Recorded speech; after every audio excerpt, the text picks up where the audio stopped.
and welcome to Spatial, the podcast where the real world meets the digital world as we explore the intersection of spatial computing and AI. Let's welcome our host, Andrew Ballard. Over to you, AB. G'day and welcome to Spatial. This is episode 2, yes, 002. For those keeping count, that's 2 leading digits, implying that yes, we will be up in the hundreds one day. So that's the battle plan anyway. This week we are actually down by 1. William is not with us. He is at home resting, but we hope dreaming of electric sheep. But we do have Violet. Violet, g'day. Hello. Welcome. And Mirek in Vancouver with what is sadly a bandaged mouse finger. Yes, that finger. I'm glad we're in audio only format. Thank you, Mirek. How you doing, mate? Hi, everybody. How's everybody doing? Doing great. And Helena in New Zealand, how are we faring? Good day. Yeah, it's probably the hottest day of the year so far, but we're doing well. Yeah, it definitely is going to be hitting low 30s here again. It is beach weather. How many days have you been to the beach in the last 7 days? Helena, have you been? Oh, I'm not a beach person, 0. Okay. I don't like salt water, but it's nice to get outside anyway. Okay, very nice. It's the smell, it's the vista, it's being close to the ocean is quite nice. Well done. We are actually freezing here on the Vancouver Island. It's supposed to be minus 14 Celsius. Oh my goodness. And we've gone from the sublime so. to the ridiculous. Right. And weather watch in Philly. Cold. Very cold. Cold. Okay, gotcha. But the heater is keeping up. The hot chocolates are thick and fast. Cozy inside, yes. Fast 5.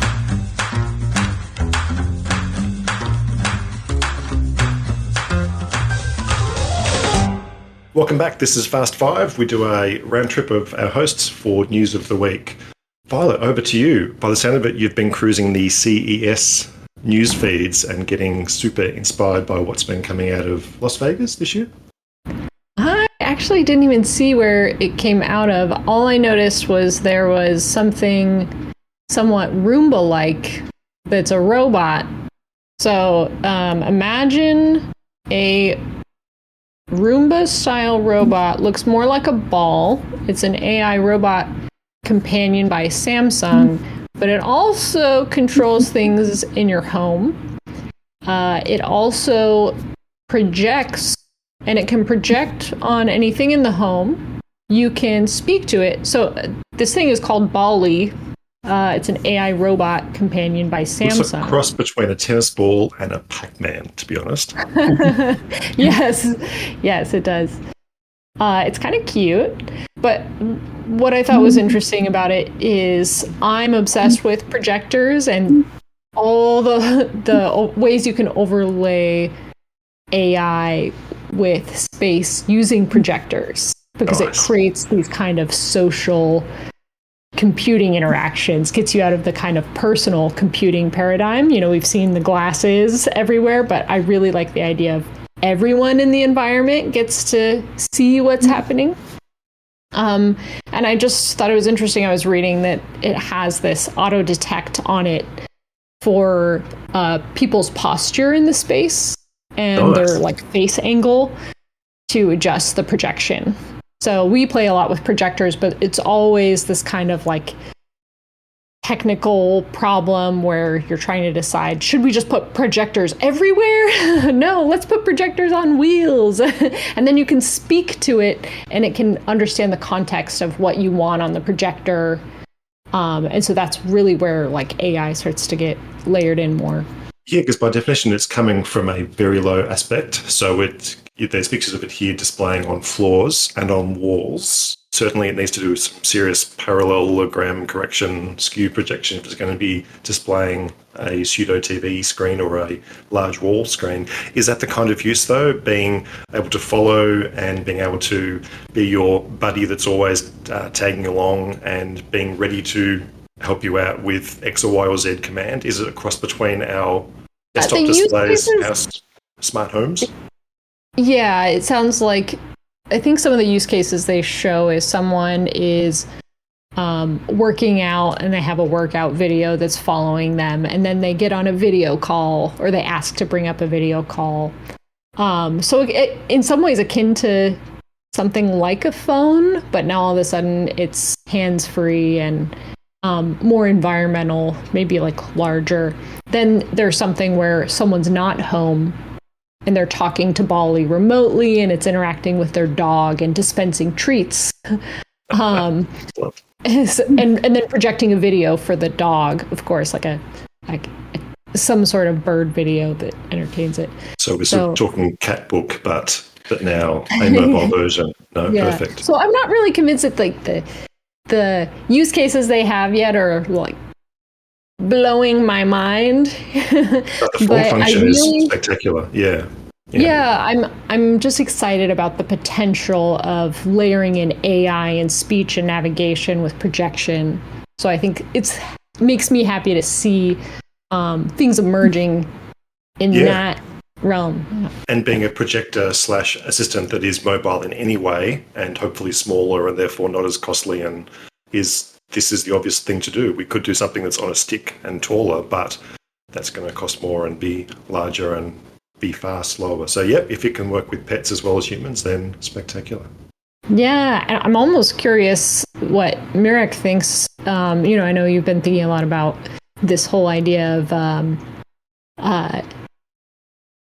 assembly and AI in assembly. Now, if we start to see robots that move around and can layer in instructions, maybe this makes its way to like project floor plans or things that are contextually relevant for not just robots, but humans in the space. I'm thinking what it could be used for, because you're right. This is just a different way of conveying something that I'm mainly thinking of as augmented reality, layer of information or interactivity. And I really don't know. I'm wondering. I'll have to check out Ballie and what it can actually do, because like when you say it can like feed your dog, so I'm wondering, like, can it actually interact with the environment, or is it just triggering APIs somewhere else to, a little gadget that actually does that for you? Mm-hmm. I would think it's the latter. It is, yeah. I think projection might be interesting, but then you're relying a lot on the environment that needs to be set up for this kind of thing, so it won't go anywhere with you and work the same way, as opposed to, an AR headset that you can actually take somewhere and go full 3D, which is kind of the point in my mind. We're not conveying just say where the robot is going to go, because this is kind of rudimentary information. Might be interesting if you're trying to prevent an accident or the robot's running into somebody. But it's just one thing that's, two-dimensional. Maybe going 3D allows you to see other things that maybe you're working together on with the robot. Say, a CAD model of a construction that a human and bunch of machines are collaborating on. Definitely interesting. Yeah, it's a great part of the mix. Yeah, I would just imagine it getting stuck somewhere. Absolutely. It does suffer the Doctor Who, the Dalek problem of stairs are going to be a tough issue for it. So it's obviously homebound, office-bound for now, but excellent. No, they're pretty good at locking themselves into pantries as well. At least the non-smart versions were. Nice. Helena, over to you for a Fast Five. Yeah, so I sent around the link. I'm sure you'll pop it in the show notes. And this is from the Consumer Electronics Show, just hot off the press 3 days ago, where VW has announced that they are integrating ChatGPT into their voice assistant, into their IDA voice assistant thingy that they have in their cars, starting even in like the second quarter of 2024. So the way that it's going to work is that you can essentially talk to this voice assistant, but it's not just pre-programmed with the kind of stuff that it might have been doing before. You can now really ask it any kind of questions, and it will kind of work with ChatGPT to answer that. So the idea, I think, is to, in the release article, it's something like, that you can have your road trip questions answered and settle debates and whatnot on the fly. But I actually think it's probably the first step into a much bigger thing where I really kind of envision it being merged more with the navigation side of things. So, where when I you get to would be destination, driving. what should I do if I have 30 minutes? Give me 5 ideas for a quick 30-minute walk within X radius. Yeah, Those sort of that queries kind of that are not so much factual, but open-ended questions now. Also, but I mean, what I was thinking more was like along the factual line. Like, that's definitely, I hadn't even thought of that, but that's a great point. But also, if we think about like pure navigation, for it to be like a tour guide, so you've set your navigation system, like, I don't know, drive me to Christchurch or whatever. And then you could say, like, actually, I'm really interested in historic sites. Like, why don't you tell me what I can see along the way? And, you could be like, well, okay, back to your idea, AB, if we say, okay, I've got, kind of roughly an hour and a half to spare, what could I do? Or even just like, entertain me, tell me, oh, you've got to, about this kind of route, what can I do? That kind of thing. And I think that's probably not very far away. I think that's happening very, very soon because there's so much in that navigation space already. So I think that would be a logical next step for that to come into the car. But then if we also think, this is probably not even going to be either technically feasible or legal due to distraction's sake. But if then we think even one step further into like VR projection, you could even imagine the car doing its little projections onto the stuff around. You're driving around and there's a mountain to your right, and it's kind of like popping up the little mountain name and it's telling you a little bit about the mountain. I don't know, that's just like probably, I feel like that's way in the future, but it's probably not even way in the future. It's probably like next year. So that's our quote, early January 2024. Helena thinks this is way in the future. Okay, noted for future reference. We'll talk again in August. Mirek? Sorry, I just wanted to say that it's definitely interesting. Maybe not necessarily it has to be part of the car. All these features. Like, I would be interested to see when finally large language models come together with, say, Google Lens. Something that you point your phone at, take a picture, that gets uploaded to the cloud and give you all sorts of insights of where you are, what this is. Opening hours of the store that you're in front of. I think that might be a good place to connect large language models rather than a car that tells you, stuff that you didn't ask for, maybe. But I see where this is coming from because it's a car company. So obviously, they're trying to show innovation. I'm wondering why Siri is so stupid this whole time. We're still like years from original announcement and it still can't even like make up what I'm saying half the time. And I don't think it's my accent. These interfaceless tools, you either need to have full trust and just go with it and it never fails you. But the moment it fails you 2 or 3 times, you just, leave it on the shelf for so long. You can never quite figure out what the options are. One thing I will say is I just the other day was seeing this thing called, I think it's called projection bombing I want to say it's called projection bombing. I need to look this up.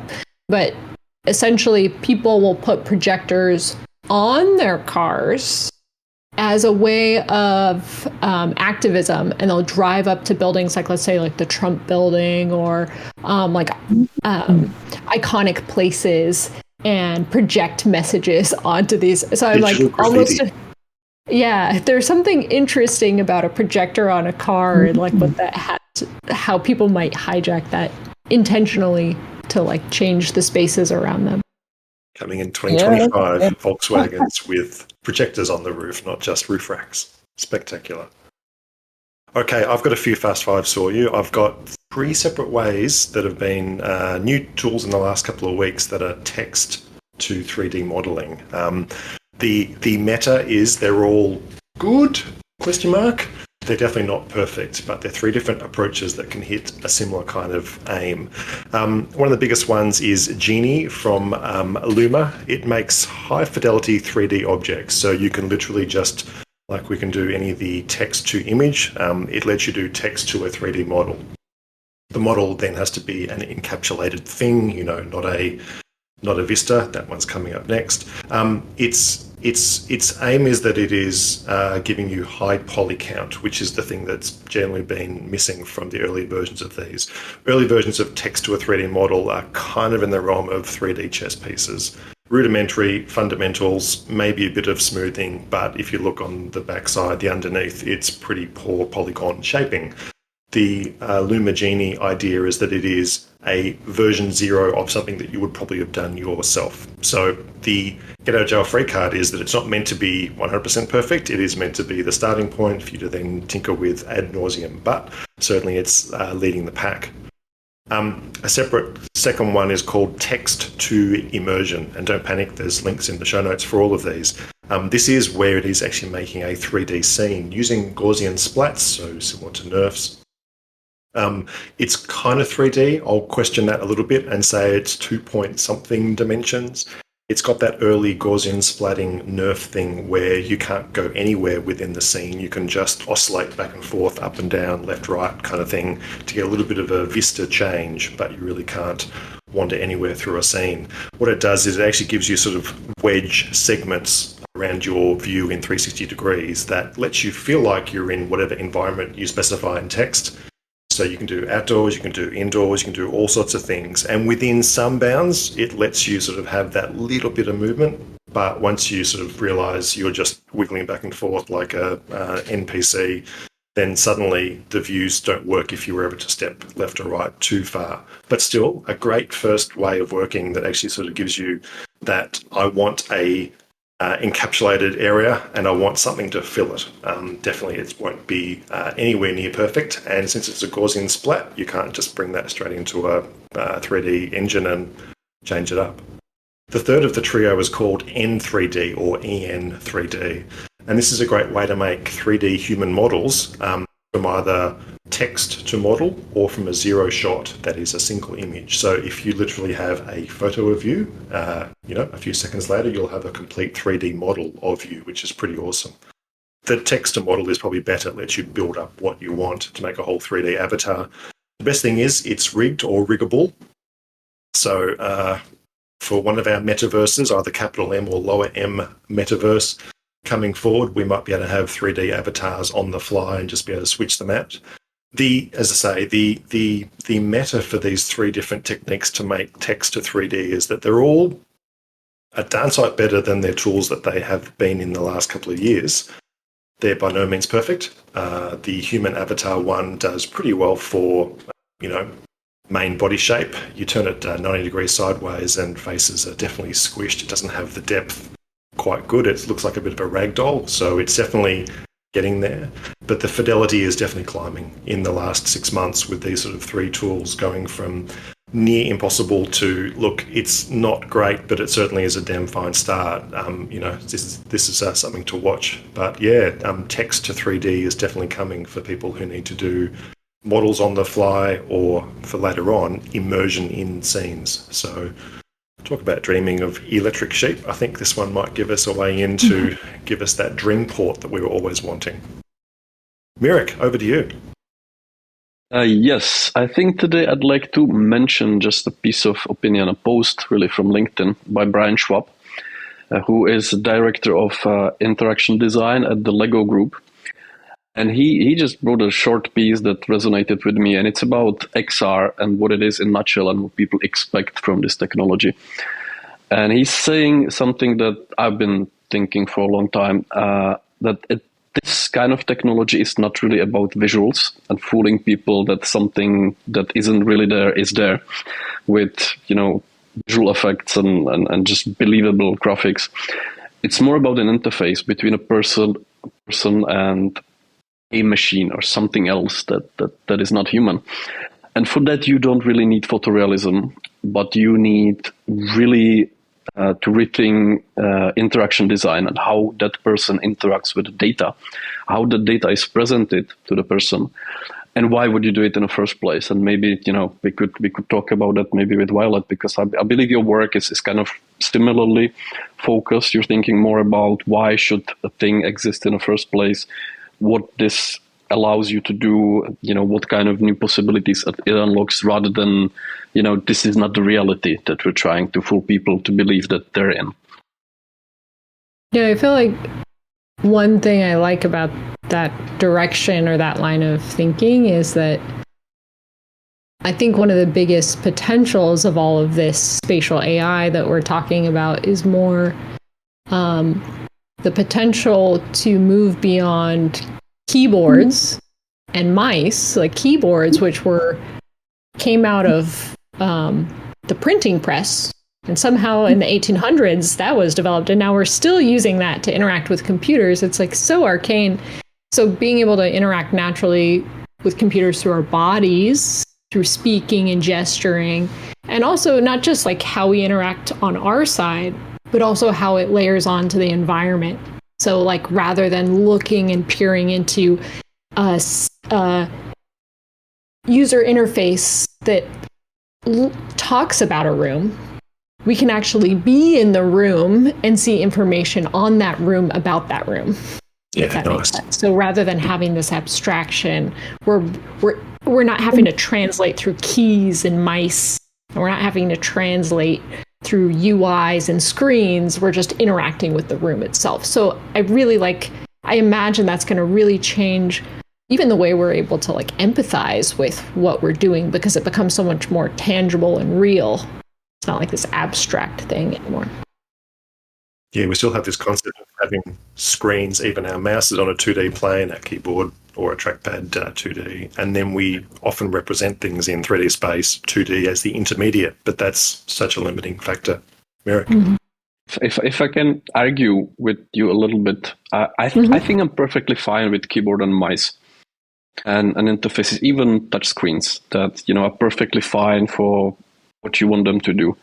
But I think this line of thinking is more about, what are the applications that are impossible to conceive, different technology that is not right there in that space.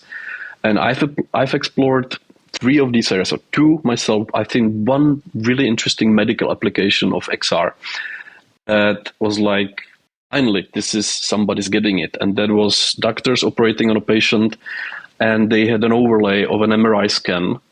It was like really meticulously positioned so that they can actually rely on the data. They could see through the patient.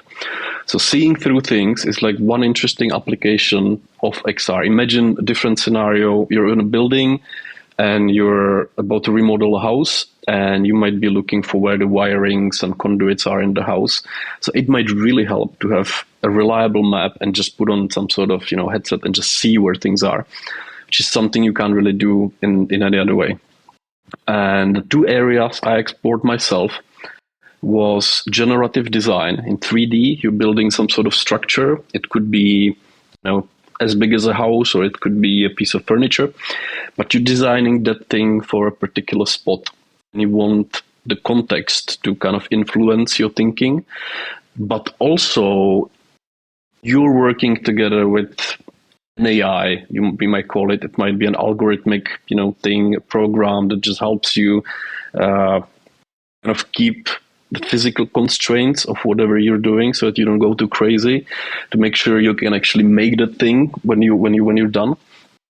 So I think this is like another application of an interface that takes into account the person, the human operator, some sort of AI, and the physical location that we're trying to do something in. And the third thing is what I'm doing currently, and that's robotics, right? So you see what the robot can see. You have some shared data that are relevant both to the robot and to the human. You can scale this up easily. And again, like this is really hard to do with flat screen or just sitting at your laptop, because when in this case the environment becomes the canvas, you can do much more cognitively as a person. You can absorb much more information. It's just functional, side effect of that. And you're not losing your situational awareness by just staring at a little screen, and you're not paying attention to what the robot is doing and whether it's trying to run somebody over. I myself, I used to think that this kind of medium will replace all the technologies we have, and there were a bunch of people in the Silicon Valley years ago when, during the last hype cycle, that were promising new interfaces, and you'll be sending emails by, throwing a ball at somebody, and, virtual thing that I believe that we don't need this kind of abstraction, and we can actually, as humans who've been using technology and working with abstractions, we can actually keep using that, what we have for, emails and, office work and maybe CAD work, maybe, it's more convenient to sit down at your desk and just work on a 3D model for 12 hours than try to do that in VR or AR. I think sometimes, but I don't know if I want a surgeon. Definitely. I don't want a surgeon operating on me remotely with the mouse and keyboard. I want them to use their hands. Like some of these. No. This was more like the surgeon is using their hands and maybe endoscopes, and it's like robot that you're driving. It's right there. This is more like an extra layer of information for that person that needs to be reliable. Definitely. I wouldn't like anybody to do any sort of medical procedures on me using my software at its current state. You cannot take my kidney. So, no. But there's this, like, I've seen so many people, and I'm blame from this. Like, initially, you have all these ideas, and you'll be like, I designed an interface for, like, Spotify in AR, and you can just, do a little gesture and it just plays another side. It's not necessary. That's what I'm thinking. Yeah. Like, we're fine with technologies that are optimized over 40 years of development, and we don't really need to first, like, take that and try to do it in 3D where it doesn't make sense. I think that's a really important point. It's like, you need to think about when it makes sense for something to be more spatial, and a lot of things like writing, it's actually slower to write by hand than it is to use a keyboard. So there's always going to be these kinds of trade-offs. I would just argue that there's so much work that we do that actually requires that kind of spatial context. But I do really agree with you. This, like, the capabilities it unlocks also has to do with much more with that environmental context and being able to layer in information to help you do completely new things. I agree. Alrighty, team, we might leave Fast Five there, take a quick break, and we'll come back with our deep dive. Deep dive.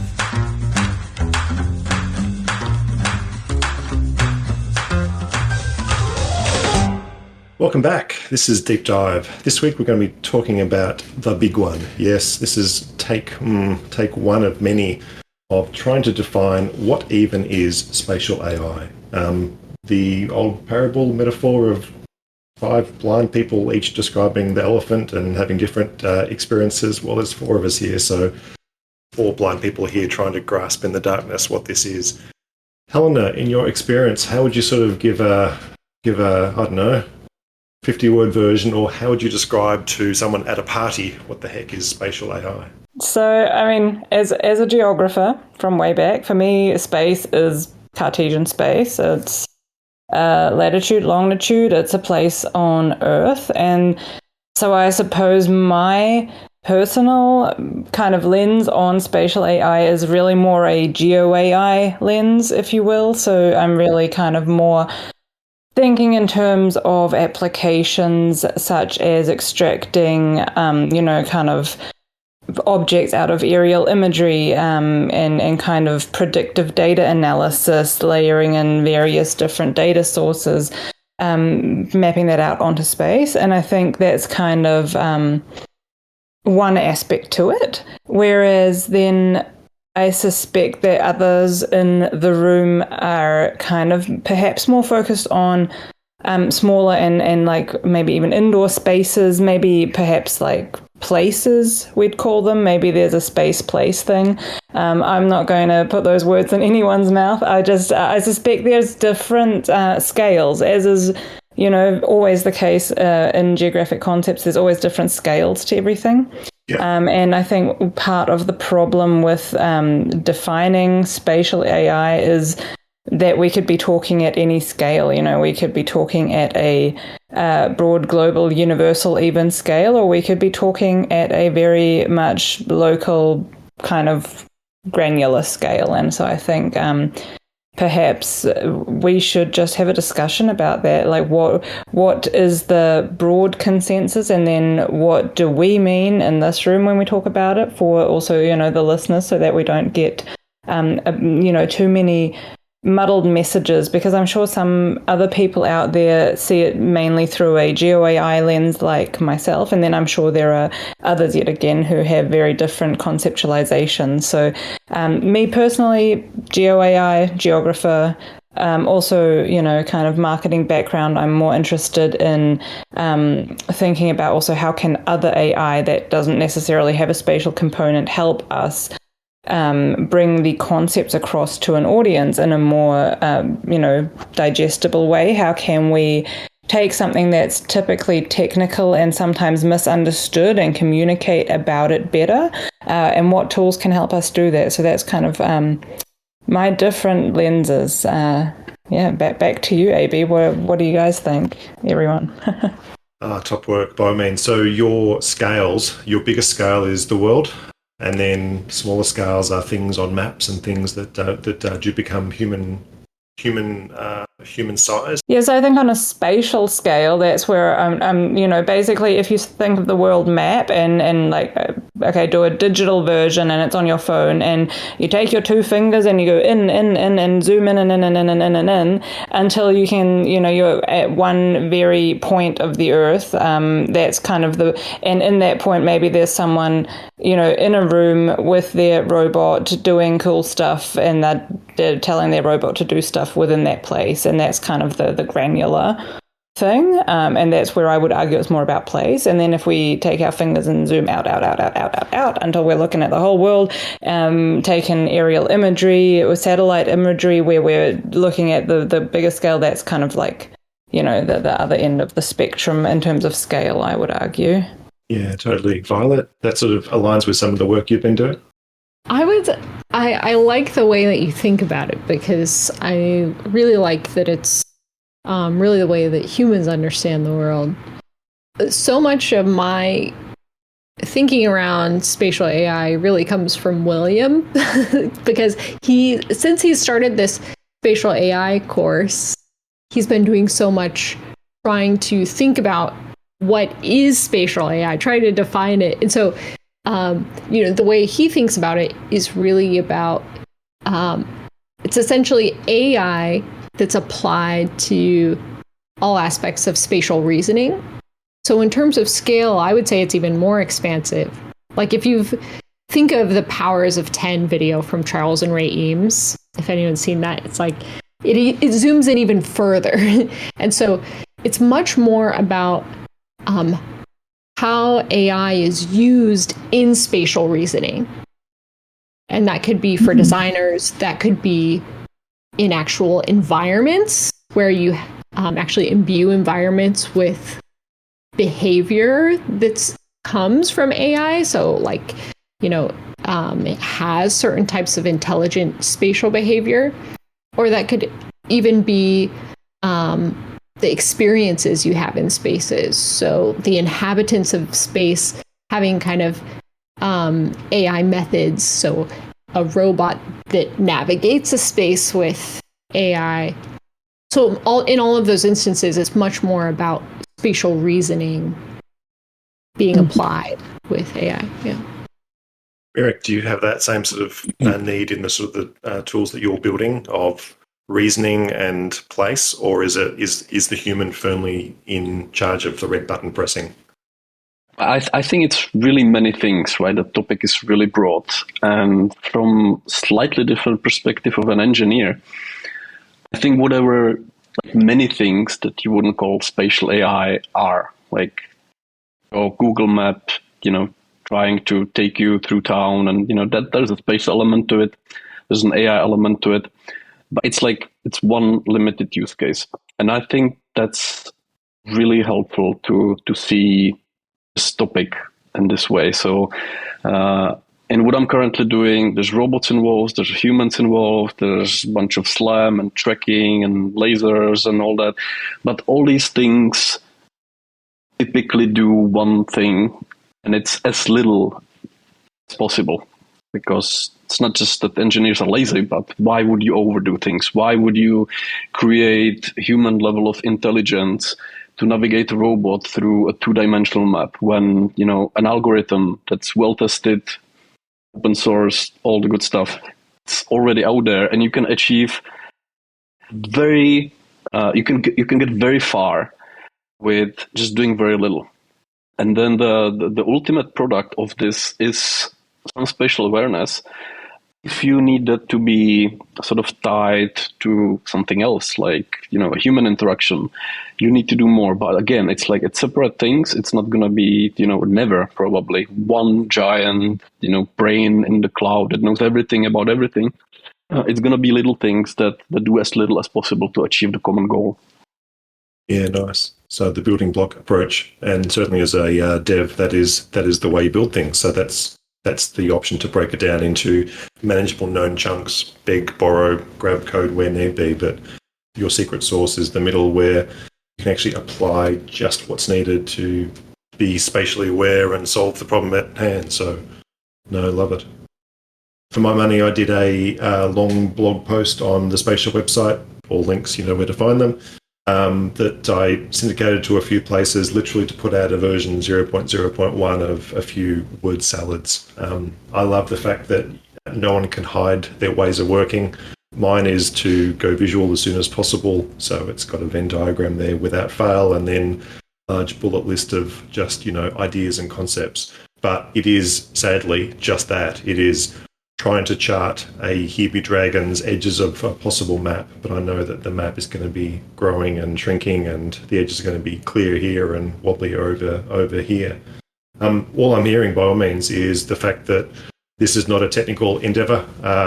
I'm already going to be copying flack for calling it spatial AI. I know the dagger in my back is firmly implanted from those who say it's not AI, it's ML, or it's not ML, it's merely data science, or it's merely statistics, or whatever it is. Everyone sort of knows it's a nice shorthand for all the new ways of working, all the model approach, as opposed to I bashed out 200,000 lines of code to solve the problem with hard, fast rules. So there's a few get out of jail free cards that I'm using when I'm even using the phrase spatial AI. But for me, it really is that mix of the spatial computing realm and the geospatial realm firmly on one side. And then the other side is all these new ways of working that the AI world is giving us. And choose your definition of AI. You could make a case that was it AI as part of ML or ML as part of AI. It doesn't matter. It's basically what are some neat ways that we don't have to do things the old ways anymore. So the new working ways. And then you add to that the underlay, or all that is sliced by one more way of this is a human-centric field. It's all about me. It's all about you. But, you know, it's my space. It's from my point of view. It's not only from the inside out. It's what I want overlaid on my world. But then when we're talking to someone or we're out in the real world, what can be overlaid to help people do the nonverbal communications? And I am waving my hands right now. You know, I am raising my eyebrows and doing all those sorts of things that right now, thank goodness, video conferencing can solve. And audio doesn't solve it too well. That's all right. We might get the video rolling out one day. But those non-verbals and the new ways of trying to communicate and missing the message because we just read the text. So for me, it's that sort of sadly human-centric, egocentric, but if we put ourselves firmly in the middle, what is spatial AI? It's a opening doors to new ways of working that, get us away from desks potentially, but that's, always up for grabs. But I think the killer app is still out there. I think we have had a few hype cycles without fail. We've got a little bit of time to go still before there's something that sort of takes the world by storm. Remember the Pokemon Go era when, I forget what they were called, they weren't zombies, they were zombies, or anyway, basically there were lots of people in cities around the world all hovering around the same place, finally out in 3D space holding phones around to try and got to catch them all. Speaking of which, your Ballie this earlier definitely reminded me of one of the Pokemon. I'm guilty of playing that game a little bit. But we are sort of waiting for that sort of approach where suddenly a good fraction of the tech world decides, I need this because this is awesome, to break through the paradigms. I'm curious what I've been, all of this spatial AI as a term even is this kind of new thing that we're even kind of co-opting to talk about all these emerging fields. And something that I've struggled with a lot is that what we're really talking about is, we're talking about AI related to spatial things. But so much of what we were doing prior to AI, everything is spatial. We live in a spatial world. We experience it spatially, whether it's a cell or even on my phone, one thing I argue is you might get a text message, but you're still experiencing that information somewhere, and it was sent to you from somewhere, and the way you experience it is changed based on where you're at. So it's spatial AI is just this kind of thing I struggle with because it's all encompassing, because so much of the world already is spatial. And yeah, I don't know if you guys run into that same pain. Oh, for sure. It's probably untraining 30, 40 years of working on devices. Yeah. Well, I always think location is the pin that ties everything together, right? It's always this. It's the same in data analysis. It's kind of, for me again as a geographer, it's the obvious lens through which to view data sets as well. When we're looking for patterns, when we're looking at company data, I remember I had a company show me their business intelligence dashboard at one point, and they were saying, yeah, and look at all these cool data sources we can pull in and all the stuff we can look at. And I was like, where's the spatial component? This is all great and whatnot, but how do you know, don't you think it would be a massive value add to pull in the spatial components of all of this stuff? Because the data is there. They're just not looking at it. All these data sets, they come with a spatial component, and they're just completely failing to look at that. And so they're missing on these important insights where how it all kind of is tied together with this one pin. So I think any data sets you layer together, you can put a pin through it, which is the location that they all share and that they all overlap in. And that's going to give you a whole lot more insights than looking at things disconnected and without that spatial view. And so I agree that everything is spatial, which adds to the difficulty of limiting the boundaries of what we're even trying to talk about, I think. Maybe we've just had our blinders on this whole time. Yeah. It's everything is spatial, but we haven't always had the tools to recognize those spatial dimensions on this data. That's it. Excel has a lot to answer for. All our data sits in 2D, and if you can't do it in Excel, the data isn't real. And if it can't be a chart or it can't be a bar chart, there's lots of things that we're just we are bringing our own human biases, and a lot of them are just the fact that we are conditioned to mostly think in these ways. And by means, I think this field is to start to break the paradigm. And you're right, it might be to actually revert back to our more natural state.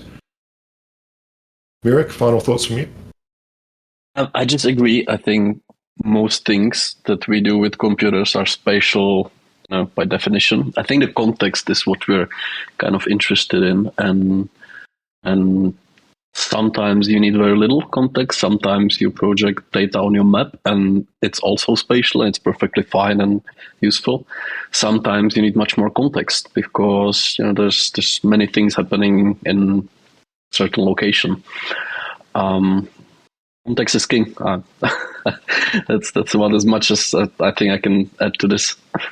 Easily done. Look, thank you, team. Thanks for that. So there's 4 of us here. We definitely can't even do a hung vote. It won't even be 2 versus 2. It's going to be 0 versus 0 for have we achieved a firm definition. That's perfectly fine. We'll come and revisit this topic, I don't know, every quarter, every 6 months, and see if we can get a bit closer to anything. The steak sandwich is on me if we ever to actually manage to find a formal definition, I can feel fairly sure that that bet will stay unclaimed for a very long time. I feel like it would be something that we invite the audience to contribute to. Like, what's your thoughts, guys? Like, anyone listening, what do you think? What can you add? Maybe it's like a collaborative, community-based definition rather than us kind of just throwing around the same ideas in half a year's time with like a little bit more maturity, sure. But I think it's really kind of, if it's new, it's up to what does the world think? And I would really invite kind of people to share their thoughts with us on that. Love it. We have planned to do a collaborative website called Spatial.space, where we can actually sort of add concepts and fields. It might be the world's largest 3-dimensional, 4-dimensional graph, see how it goes, but you're quite right. This is a multifaceted topic, and the more voices we can add to it, the better we might get to what is a final result. Well, thank you, team. We're going to wrap up there for episode 2. I have tasked William in absentia to come up with the deep dive topic for next week. We'll broadcast that on our channels. And it's one homework for him. I'm sure he's going to be ready and fighting for that, so it should be great. But to all, awesome. Thanks so much for your time today, and we'll catch you next week. Cheers. Cool. See ya. Bye. Bye. If you'd like more news and insights about spatial AI, or have a story or interesting topic you'd like us to cover, then reach out to us. Or better yet, come and join the community at Spatial. All the links are in the show notes.